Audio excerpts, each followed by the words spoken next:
BT가 뭐 한 10%에서 20% 빠지면 알트는 한 2, 30% 빠지겠지 했는데 생각보다 알트가 많이 빠진 거죠. 그러니까 그 빠진 거의 음, 원인은 그냥 간단합니다. 미국에서 유동성을 주지 않아서. 지금 큰 벤처 캐피탈의 투자자들 있잖아요. 네. 걔네들이 계속 직원들을 고용하고 있어요. 어쨌든 투자한 금액을 다 이윤축을 하고 자기 음. 코인들을 나쁜 방법이지만 개미들한테 넘기고 떠나야 되거든요. 큰 프로젝트들이 뭔가 나오고 뭔가를 해야만 시즌 종류가 나오는데 아직은 그런 게 안 나왔고.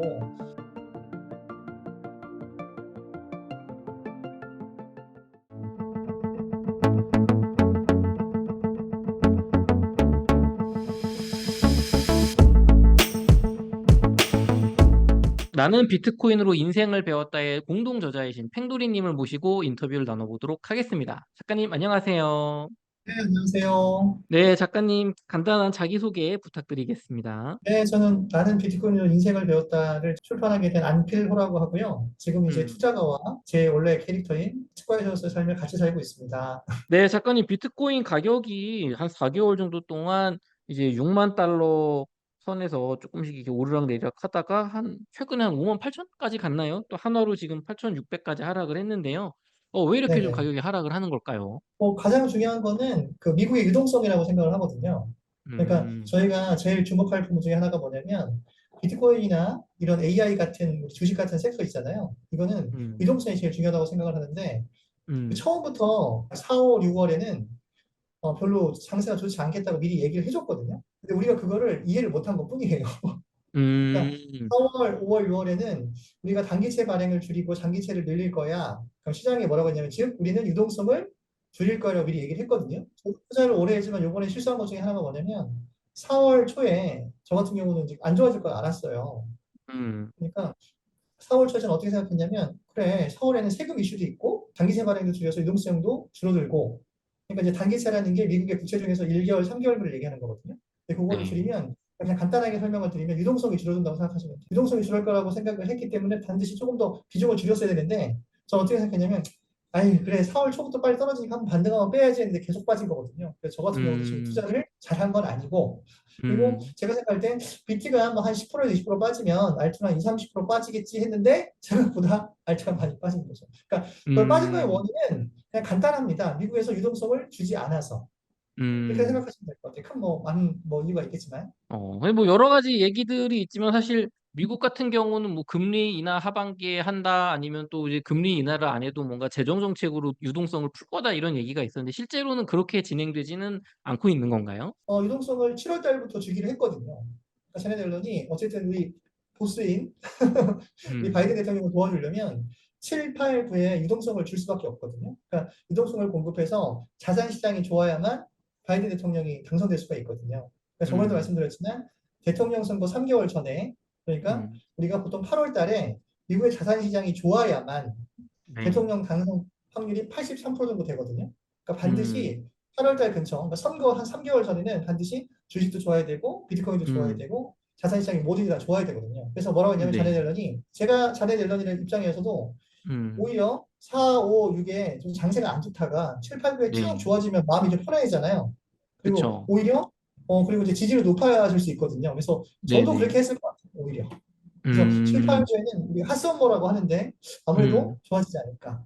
저는 그래서 7월 달부터 좀 좋아질 거라고 생각을 하고 있고, 그다음에 네, 저희가 이제 7월 19일에 우리나라도 이제 가상자산보호법 이런 게 있잖아요. 그래서 어느 네. 정도 7월 19일에 그 실체가 딱 드러나면 오히려 알트도 7월 19일부터 좀 더 좋아지지 않을까 이렇게 판단을 하고 있습니다. 작가님 또 일봉상으로 보면 비트코인 121선이 이제 완전히 깨져버렸는데요. 또 일각에서는 비트코인 뭐 5만 달러까지 갈 수도 있다. 지금 팔았다가 더 떨어지면 사야 한다는 의견도 있습니다. 좀 어떻게 생각하십니까? 그러니까 사람들마다 그 참고하는 지표가 좀 다르긴 한데 어떤 음, 사람들은 121선을 보고 어떤 사람들은 뭐 61선도 보고 보잖아요. 근데 네, 121선의 의미는 원래는 주식에서 갖고 온 거잖아요. 이게 원래 네, 6개월 동안에 그죠? 그 심리 지표라고 볼 수 있는 거잖아요. 근데 우리 네, 주식 시장이랑 또 사실은 코인 시장은 좀 다르잖아요. 주식은 보통 그쵸. 우리가 6시간 반이나 7시간 열려 있는 시장이고 우리는 24시간이 걸려 있는 시장이고 그러니까 음, 주식에서 왜 5일선을 보냐면 일주일 거 보려고 21선은 한 달 걸 보려고 근데 음, 코인은 그게 아니잖아요. 시간이 음, 안 맞는단 말이에요. 그러니까 물론 121선 매매를 하는 사람들도 있는데 그건 본인의 기준인 거죠. 저처럼 네, 장투하는 입장에서는 121선이 뭐가 중요하겠어요. 그리고 오늘 음, 저녁에 또 PCA 발표가 있잖아요. 그러면 또 뭐 그럴 수도 있겠지만 오늘 뭐 그 토론도 아까 보면 좀 잘 끝난 것 같아요. 왜냐하면 저희 네. 입장에서 좀 트럼프를 많이 응원을 하잖아요. 그러니까 트럼프가 지금 오히려 지지율이 많이 올라갔거든요.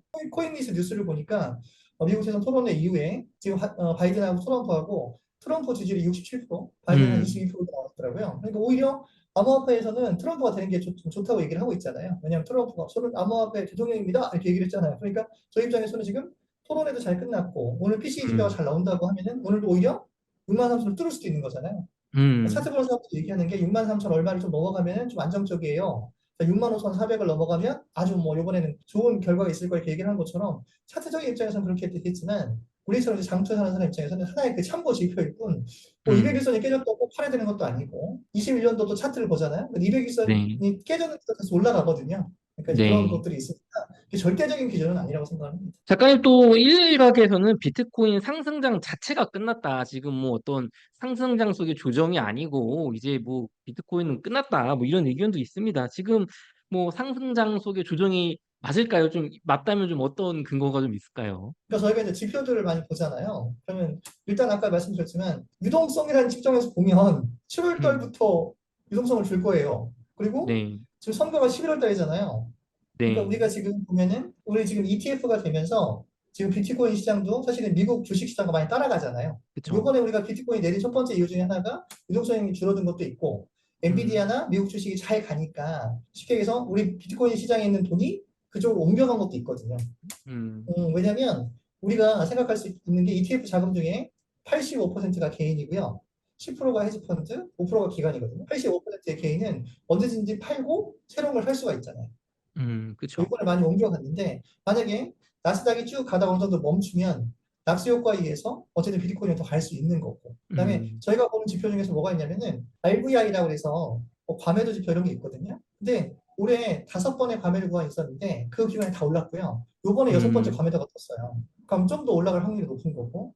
그다음에 음, 차트 보는 사람 중에서 다 이제 대부분이 보는 지표 중에 하나가 뭐냐면 RSI가 있거든요. 일본상 지금 RSI가 과매도 구간에 떴는데 보통 그렇게 음, 되면은 한 달 내에 큰 반등이 있다고 보통 얘기를 해요.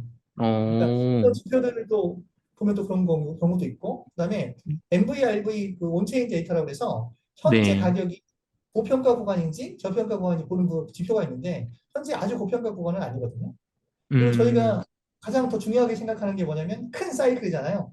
그 그쵸. 책에도 저술했지만 봄, 여름, 가을, 겨울 중에 지금 여름이라고 저희가 판단을 하고 있거든요. 우리가 음, 물론 지금 시즌 종료일 수도 있겠지만 저희 입장에서는 시즌 종료가 아니라고 지금 생각하고 지금 투자를 하고 있는 중인 거고 그리고 네, 대통령 선거가 있는 해에는 대부분 주식이 다 좋았잖아요. 그럼 미국 주식이 음, 좋다는 얘기는 뭐냐면 지금 우리가 ETF 때문에 사실은 미국 시장과 많이 연동이 돼 있잖아요. 그럼 올해 비트코인이 다 좋을 수 있다고 저희는 판단을 하는 거죠. 제가 물론 틀릴 수도 음, 있겠지만 저희 입장에서는 시즌 종료가 아니라고 판단이 되고 그리고 저번에 제가 5월 1일 날 근로자의 날 그때 거의 바닥을 찍었었거든요. 5만 6천 원 떨어졌을 때. 그때 제가 그때 네, 뭐라고 얘기했냐면 조정입니다. 저는 음, 떨어지면 그냥 뛰어서 사겠습니다라고 분명히 자신 있게 얘기했던 이유 중에 하나가 뭐냐면 김프가 빠지면서 급격한 하락이 왔거든요. 그래서 네, 김프가 빠지면서 하락이 왔을 때는 조정이라고 제가 판단을 했고 이번에도 지금 저희가 어떻게 판단하고 있냐면 김프도 많이 줄었고 급격한 하락은 사실은 상승을 동반하거든요. 그래서 저희는 네, 알트코인에서 어느 정도 저희 입장에서는 개미를 많이 털었다고 판단을 하는 거죠. 음. 작가님, 그러면은 또 이제 말씀하신 것처럼 김프도 과거에 제가 한 2달 전인가 작가님 인터뷰했을 때 김프가 빠지면서 급격한 조정이 가격이 하락하면 상승 장속이 조정인데 김프가 버티는 상태에서 급격한 하락이 왔을 때는 진짜 하락장일 수 있다 이런 얘기 한번 해주신 것 같거든요. 그게 네, 맞는 맞아요. 건가요, 제 기억이? 네, 맞습니다. 그 지금 거의 그 보면 지금 김프가 거의 많이 없잖아요. 지금 현재 1.2%이 네. 정도 되니까 그건 아주 정상적인 거거든요. 그러니까 저희 음. 입장에서는 이거는 시즌 종료는 아니라고 저희 판단하고 투자를 하고 있는 거죠. 아, 그럼 과거에 그 진짜 상승 후에 정말 시즌이 종료된 하락장으로 갔을 때는 김프가 뭐 몇 퍼센트일 때 이렇게 좀 하락이 왔었나요, 그때는? 보통 그냥 10% 20%에서 그냥 쭉 같이 빠지는 경우가 되게 많았거든요. 상승장이 음, 김프 낀 상태 그 정도에서 그냥 쭉 빠졌거든요. 근데 어, 지금 같이 김프가 뭐 1%, 2%는 아주 그냥 정상적인 거니까 이번에는 저희 그뭐 제가 같이 공부하고 있는 모임에서는 이번에 아주 그냥 정상적인 거다라고 좀 판단을 음, 하고 있습니다. 작가님, 그러면은 시즌이 종료되는 하락장일 때는 왜 김치 프리미엄이 10%, 20%가 있고 지금처럼 가격이 하락하지만 조정이라고 보실 때는 김치 프리미엄이 적은 걸까? 이유가 뭘까요? 저희도 그걸 항상 고민을 해봤는데 일단은 하락을 할 때는 기프를 빼지 않고 그대로 물량을 개미들한테 넘긴다고 저희가 판단을 하고 있거든요. 음, 그래서 제가 지금 시즌 아웃이 뭐 이건 이제 내피셜인데 지금이 시즌 아웃이 아니라고 첫 번째 이유는 뭐냐면 지금 큰 벤처 캐피탈의 투자자들 있잖아요. 네. 걔네들이 계속 직원들을 고용하고 있어요. 시즌 아, 종료면은 고용을 안 해도 될 거 아니에요, 그죠? 그리고 지금 큰 그쵸. 프로젝트들이 계속 나오고 있거든요. 음, 그럼 걔네들은 어떠냐면 투자자들은 어쨌든 투자한 금액을 다 이윤 추구를 하고 자기 음, 코인들을 나쁜 방법이지만 개미들한테 넘기고 떠나야 되거든요. 근데 아직 그런 게 하나도 없었어요. 큰 음, 프로젝트들이 아직 안 나온 것도 있고 카카오하고 네이버하고 같이 합쳐지는 카이아도 3, 4분기에 나올 거예요 라고 얘기했죠. 아직 안 나왔거든요. 그리고 패치 AI랑 기억나시죠? 그 세개 인공지능 코인이 세 개 합쳐지는 것도 아직 안 맞아요. 나왔어요. 그러니까 음, 결국은 큰 프로젝트들이 뭔가 나오고 뭔가를 해야만 시즌 종류가 나오는데 아직은 그런 게 안 나왔고 좀 더 뇌피셜적인 건데 자 코인베이스가 상장을 IPO를 할 때 있잖아요. 그때가 네, 불장이었거든요. 근데 네, 지금 보면 서클이라는 회사가 또 IPO를 하려고 해요. 그게 음, 올해 말 내년 초라고 해요. 그러니까 음, 우리가 쉽게 해서 우리가 이제 주식시장에 상장을 할 때도 보면은 불장일 때부터 상장을 하잖아요. 그쵸. 하락장에는 잘 안 하잖아요. 그죠? 그죠. 불장에 해야 돈을 많이 버니까. 네, 그러니까 그러면 그 서클이라는 그 회사가 엄청나게 큰 회사잖아요. 음, USDC를 발행하는 회사잖아요. 그 회사 자체가 지금 저희 IPO를 올해 말이나 내년 초에 하고 싶어요. 얘기한다는 건 얘기는 뭐냐면 불장이 올해 말 아니면 내년 초가 아닐까라고 저희는 그냥 개인적으로 판단을 하고 있습니다. 아직 네, 불장 남아있지 않을까.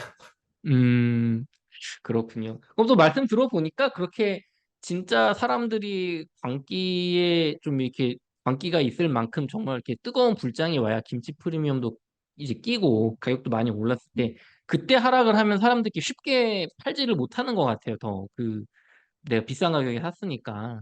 그래서 아마 그런 맞아요. 현상이 있는 것 같은데 작가님 그러면은 이제 또 궁금한 건 저희들이 궁금한 건 뭐 이제 알겠어요. 뭐 비트코인 시즌 끝나지 않았다 알겠어요. 근데 중요한 건 언제부터가 오르냐, 비트코인 언제부터 오르냐 이게 궁금하거든요. 좀 근데 어떤 비트코인이 뭐 네, 언제 오를지도 아무도 모르겠지만, 어? 네, 지금 뭐 저번에도 말씀드렸었지만, 마운트 곡수 물량이 또 나온다고 얘기를 하잖아요. 네, 근데 그게 악재일 거 아니에요, 그죠? 그렇죠.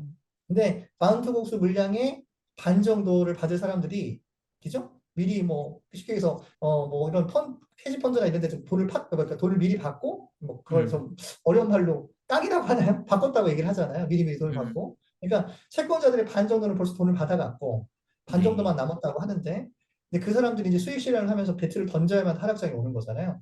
그리고 네, 7월 초부터 상한이 이제 시작된다고 제가 알고 있거든요. 그러면 어쨌든 처음에는 좀 출렁출렁 할 수 있을 것 같아요. 근데 음, 7월 초부터 반드시 지금 유동성을 공급을 해준다고 얘기를 했기 때문에 지금 대선에서 오늘도 결과를 보면 바이든이 많이 밀리는 걸로 나왔거든요.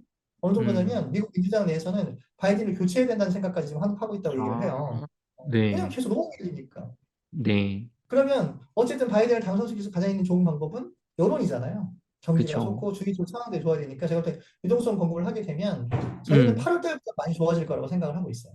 그리고 8월부터 네, 그리고 저는 비트가 2억을 찍는다는 건 아직도 변함이 없거든요. 비트 2억 간다.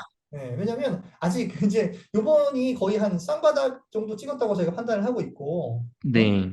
마지막이지 않을까라는 생각을 하고 있어서 제가 요즘 어떤 행동을 하고 있냐면 6월 1일부터 매일 이더리움을 사고 있어요. 매일.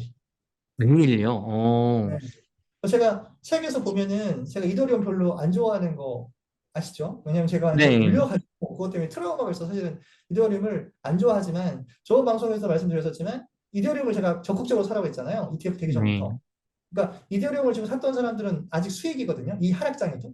그때 네, 포트폴리오 짤 때도 제가 분명히 50% 정도는 이더리움을 담고 나머지 알트를 담으라고 했잖아요. 네? 맞아요. 이번에도 이더리움이 이렇게 지금 불안정한 장에서는 사실 방어력이 제일 좋은 게 음, 비트코인하고 이더리움이기 때문에 수익률은 저는 이더리움이 훨씬 더 좋을 거라고 판단하고 있거든요. 그래서 저는 음, 이더리움을 지금 매일 사고 있어요. 오늘도 100만 아, 원어치 샀는데 어제처럼 좀 비트코인이 좀 이더리움이 좀 올라가면 뭐 10만 원도 사고 떨어지면 음, 100만 원 사고 하면서 그거를 이제 아주 잘게 쪼개서 사고 있거든요. 네, 제가 책에서 잘못했던 건 뭐냐면 돈이 생기는 대로 그냥 몇 천만 원씩 그때 팍팍팍 샀기 때문에 문제가 된 건데 지금은 네, 그냥 아주 잘게 쪼개서 10만 원, 20만 원, 100만 원씩 이렇게 계속 사니까 오히려 음, 심리적으로 쌀 때도 사니까 더 좋은 것 같아요. 그래서 저는 그래서 500만 원 이하에는 음, 계속 사겠다. 이런 마음을 음, 가지고 지금 계속 사고 있습니다. 작가님, 그러면 지금 비트코인과 뭐 알트코인 이렇게 물려 계신 분들이 좀 계실 텐데, 지금 네, 시점에 네. 가장 우리 코이너들이 하지 말아야 될 행동이 하나 있다면 뭘 하지 말아야 할까요? 제일 하지 말아야 할 게 뭐냐면 하락한다고 파는 건 제일 안 좋은 것 같아요. 그러니까 쉽게 해서 우리가 지난주 월요일도 그렇고 이번 주 월요일도 그렇고 그러면 급격한 좀 하락이 있었잖아요. 네. 지난주 월요일 같은 경우 정말 많이 떨어졌잖아요. 그래서 저는 맞아요. 전화 정말 많이 왔었는데 그렇게 급격한 하락에는 아무것도 안 하는 게 제일 좋았던 기억이 있어요.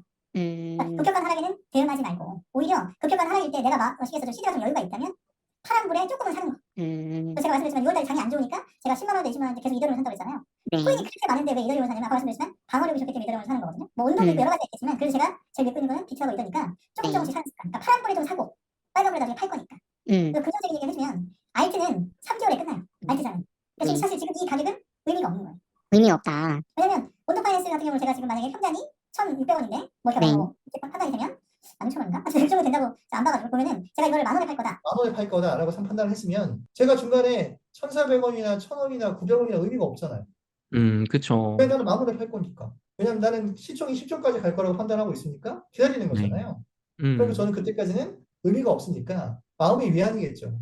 사실은 떨어진 음, 마음도 아프고 힘들고 하긴 하겠지만 그래도 나는 이거를 그 가격에 팔 거라고 판단했으면 일단 사실 네. 지금 가격보다는 좀 기다리는 것도 하나의 방법일 수 있죠. 네, 작가님 또 그 공동 저자이신 필님을 제가 조금 전에 인터뷰를 했는데 과거 샌드박스라는 코인이 뭐 이런 하락기 때 마이너스 뭐 80% 갔다가 뭐 60배 올랐다 뭐 이런 얘기를 해주셨거든요. 네, 맞아요. 알트코인에는 그런 일들이 일어나나요? 그럼요. 계속해서 상승하는 건 없고요. 중간에 항상 조정을 거치거든요. 음, 특히 어느 정도 맛을 보여주고 그 다음에 빼고 개미를 한번 털고 보통 가는 패턴이 되게 많아서 음, 샌드박스 같은 경우는 그때는 우리가 NFT하고 메타버스였었잖아요. 21년에는.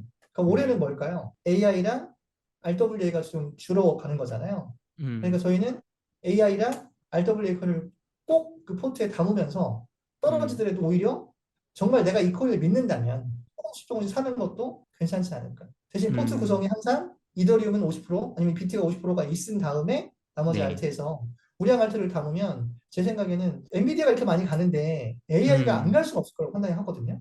그래서 저희는 음, 기다리면 그리고 또 좀 긍정적인 얘기를 해드리면 우리 예전에 21년도 5월에 그 붓다빔 맞았거든요. 네, 네, 근데 그때도 나스닥은 계속해서 최고치를 기록하고 있었어요. 근데 우리는 그때 비트만 하락했거든요. 지금도 보면 네. 나스닥은 잘 가고 있죠. 그쵸. 미국 주식 잘 오히려 가고 더 있죠. 좋은 거죠. 왜냐면 오히려 더 좋은 거죠. 왜냐면 낙수 효과라는 게 반드시 있거든요. 나스닥이 음, 어느 정도 상승을 멈추면 그 돈이 이제 밑에 하단까지 올 거거든요. 왜냐면 네, 유동성을 공유할 거니까. 그래서 음, 어쨌든 저희가 시즌 종류가 아니에요. 계속 또 투자를 할 거라는 어떤 근거가 있어야 될 거 아니에요. 그래서 네, 저처럼 오래 투자한 투자가들은 내 생각이 틀릴 수도 있고 음. 잘못된 판단일 수도 있겠지만 확률에 베팅하는 거니까 경험상 지금은 유동성이 공급되는 때이기 때문에 오히려 상승할 수 있는 확률이 높다라고 판단을 하고 사실은 기다리는 거죠. 알겠습니다. 작가님, 그럼 요런 건 좀 어떻게 생각하세요? 지금 보면은, 아까 말씀해 주시면, 온도 파이낸스 같은 경우는 좀 상대적으로 하락폭이 적잖아요. 그 네. 알트코인 중에. 그러면은 지금 뭐 리플이라든가 아니면 뭐 내가 갖고 있는 알트코인 중에 좀 뭐 5, 60% 떨어졌다. 그럼 이거를 좀 잘 버티는 알트코인으로 갈아타거나 이더리움으로 팔고 갈아타고 이런 거는 좀 어떻게 보세요? 욕먹을 각오를 하고 얘기를 좀 드리면 네. 어쨌든 시체가 많이 물려있는 코인들은 사실 음, 오래 가기 어려울 수가 있을 것 같아요. 예전에 보면은 2017년도에는 알트코인 전부 다 갔어요. 21년도에는 만약에 뭐 40%만 갔어요. 그럼 음. 요번에는 20%만 갈 것 같아요. 상위 그냥 골라서 알트코인 뭐 1000개 있으면 200개만 간다. 가는 놈만 간다. 그렇죠? 네. 왜냐면 옛날에 있었던 그 코인들을 전부 다 끌고 갈 만한 돈이 되지 않을 것 같아요. 자금이. 그래서 음, 일부러 물려있는 시체들이 많은 코인보다는 오히려 신규 코인들 있잖아요. 네, 아무것도 재미도 많이 없고 물려있는 시체들이 없는 코인들을 테마에 맞게 보내는 거. 그래서 AI 코인 중에서도 쉽게 해서 뭐 요즘 코인들 나오는 거 있잖아요. 그러니까 저희는 AI 코인 아니면 RW 코인 중 아니면 뭐 쉽게 해서 뭐 디핀 뭐 그러니까 음, 요즘 뭐 테마가 되는 것들 있잖아요. 이슈가 되는 것들. 오히려 네, 그런 것들을 좀 민감하게 따라가는 게 수익에 좋지 않을까. 그리고 아까 음, 말씀드렸지만 샌드박스가 지금은 대세가 아니잖아요. 네, 근데 그걸 지금 제가 계속 가꾸면서 있으면서 만원 갈 거야라고 하는 게 합리적인 생각일까? 음. 하는 고민을 한번 해봐야겠죠. 그럼 좀 테마에 맞는 걸로 지금 내게 좀 손실을 받더라도 팔고 갈아타는 게 낫다. 이렇게 보시는 건가요? 저는 그걸 이제 포트의 재조정이라고 하는데 추세에 맞는. 추세에 맞는. 그리고 지금 누가 관심이 관심 코인으로 가는 거잖아요. 그래서 네. 요즘 얘기하는 것 중에 하나가 뭐냐면 코인 커뮤니티에서도 가는 놈이 간다. 가는 놈이 간다.